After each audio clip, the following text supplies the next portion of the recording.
মালয় থাই সমুদ্র সীমার লঙ্কাবিতে নৌকাডুবির ঘটনায় আরও 4 জনের মৃতদেহ উদ্ধার করেছে মালয়েশিয়ার নৌ প্রতিরক্ষা বাহিনী। এ নিয়ে গেল 9 নভেম্বরের পর এখন পর্যন্ত 20টি মৃতদেহ উদ্ধার করল দেশটি। আর সমুদ্রে ভাসমান অবস্থায় 14 জনকে জীবিত উদ্ধার করেছে মালয়েশিয়া। তার মধ্যে 2 জন বাংলাদেশিকেও জীবিত উদ্ধার করা হয়েছে।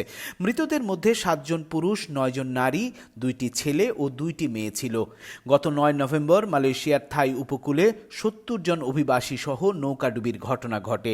নৌকাটিতে রোহিঙ্গা ও বাংলাদেশিরা ছিল বলে জানায় মালয়েশিয়ার পুলিশ। 300 জন অবৈধ অভিবাসী নিয়ে একটি বড় নৌকা মিয়ানমারের রাখাইন উপকূল থেকে মালয়েশিয়ার দিকে যাত্রা করে।